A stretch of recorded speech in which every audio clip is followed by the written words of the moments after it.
Alice Adams, a 20-year-old woman from Evere Heath, Buckinghamshire, began working at the Radisson Blu Edwardian Hotel in London. She was known for her warm personality and quickly formed close friendships with her co-workers. One of these new friends was Tibor Vass, a 24-year-old Hungarian man who had been working at the hotel for a year. Both Alice and Tibor shared a passion for music, which further strengthened their bond. Tibor's background was marked by hardship. Born and raised in Budapest, he faced significant challenges after the death of his father when he was just 15 years old.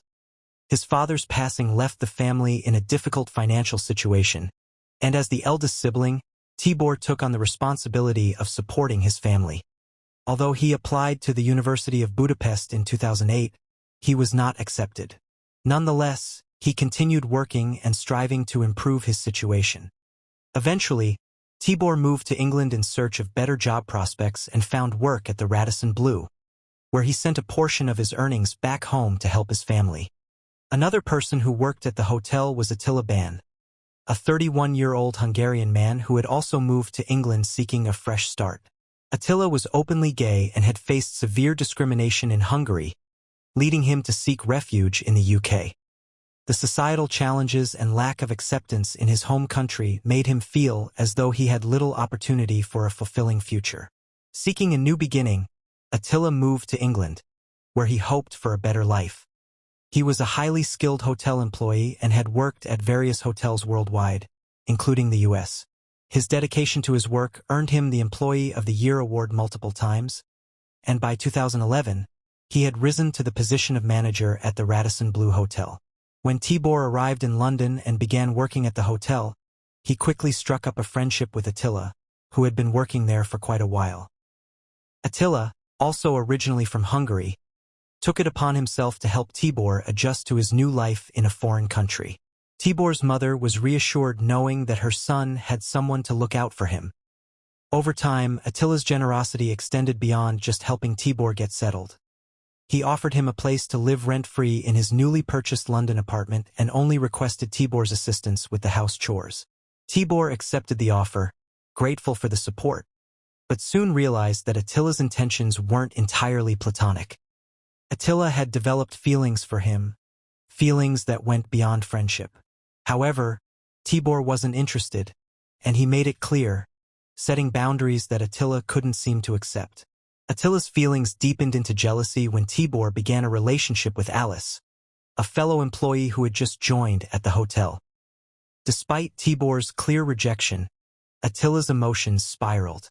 He was hurt, angry, and felt unappreciated, considering all he had done for Tibor. His resentment simmered as he became more possessive, and his obsession with Tibor grew stronger. The situation escalated when Tibor began spending more time out without Atilla. Atilla felt increasingly isolated and abandoned.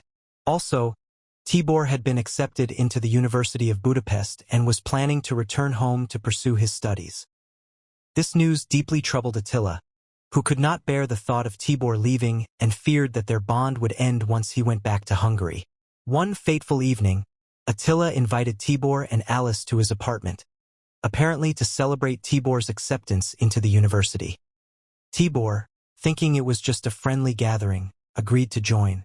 On the evening of August 9, 2011, the three gathered at Attila's apartment. But the next day, the three of them did not show up for work. Concerned colleagues attempted to reach them multiple times, but there was no response. By afternoon, the hotel staff, growing more anxious, alerted the authorities about the mysterious disappearance. What began as a friendly celebration turned into a chilling mystery, and it wasn't long before the truth behind their absence would reveal itself in a tragic and devastating way. When the police entered Attila's apartment, they discovered Alice on the living room floor, her head covered by a pillow. She was almost entirely covered in blood, with numerous stab wounds on her chest and back, likely inflicted by a knife. Tibor was found unclothed on a bed in one of the bedrooms, with 2 stab wounds on his chest, also likely caused by a knife. There was less blood on his body compared to Alice's. The police couldn't find Atilla in the apartment and theorized that he had either been kidnapped by the perpetrator or killed elsewhere. The apartment was sealed off for investigation, and the forensic team arrived to examine the scene. The bodies of Alice Adams and Tibor Vass were sent for autopsy.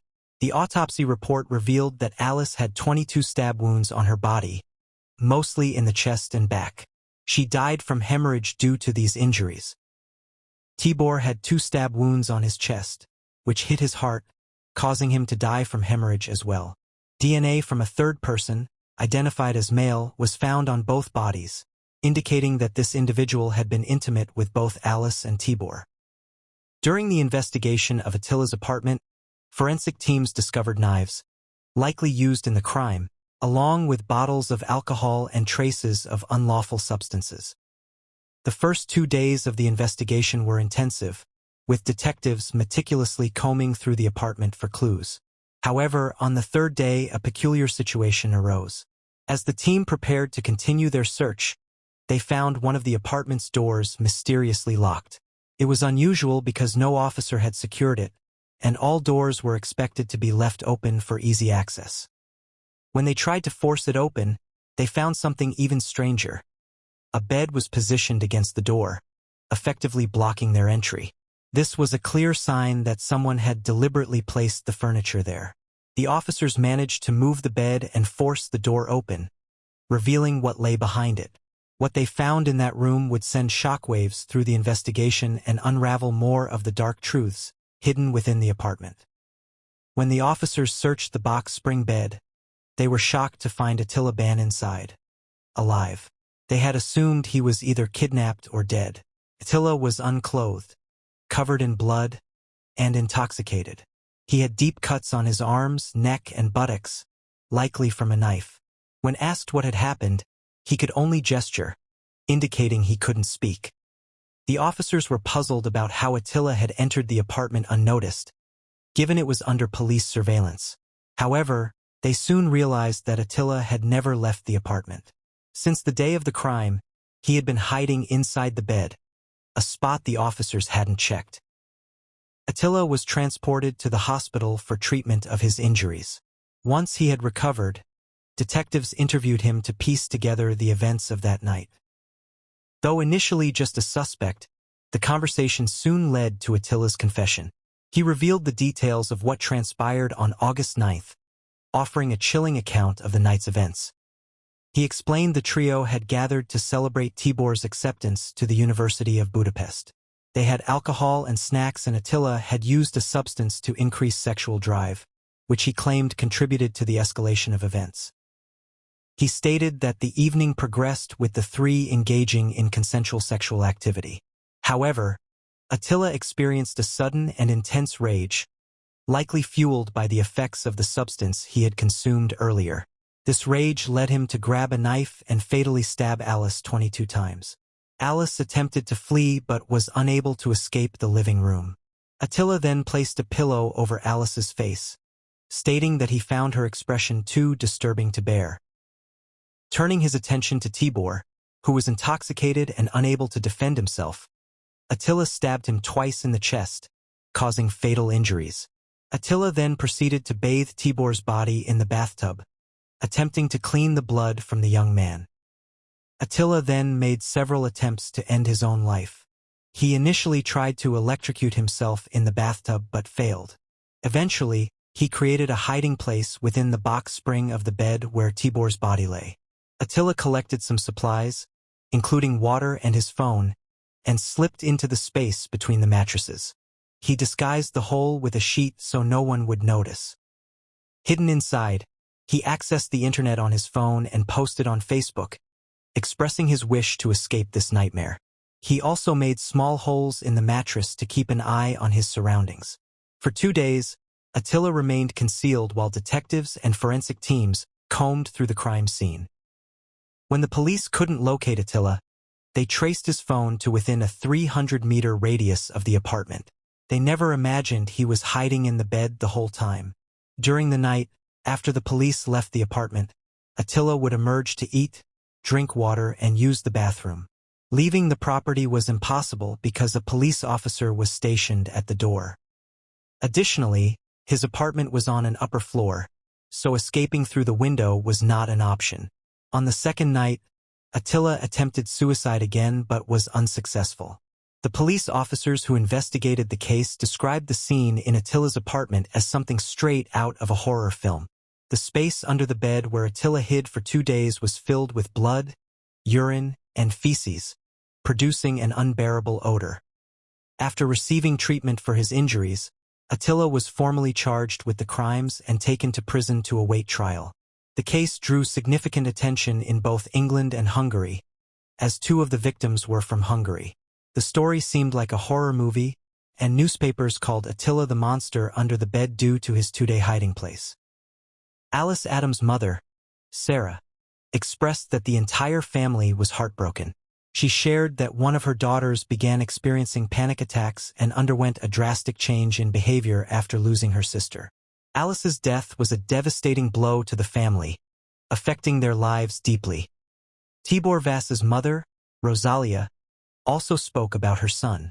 She described Tibor as a wonderful person who loved working in England and was thrilled to have been accepted at the University of Budapest. Tibor had a flight scheduled to Hungary on August 30th and was excited to be close to his family and start his studies. Tibor's mother shared how deeply she trusted Attila, believing he would always protect her son. She had always seen him as a trusted figure, someone she treated like family. The betrayal was beyond her comprehension. Expressing her overwhelming grief, Rosalia thanked the London police for their diligent work, though words failed to capture the depth of her sorrow. Attila's trial began on July 9, 2012. Prosecutors presented evidence showing Attila's obsessive behavior toward Tibor and his jealous tendencies. Several witnesses testified about Attila's actions, including stalking Tibor despite his clear lack of interest. In his defense, Attila claimed he didn't recall much of the tragic night, only remembering that the 3 of them had been intimate before waking up to find his victims already dead. The forensic evidence confirmed sexual contact between Attila, Alice, and Tibor, though intoxication made it unclear if it was consensual. After deliberation on July 18, 2012, Attila Ban was convicted of the murders of Alice Adams and Tibor Vass and was sentenced to 26 years in prison, with the possibility of parole in 2038. Thank you for watching. Please subscribe to my channel for more true crime content. See you next time.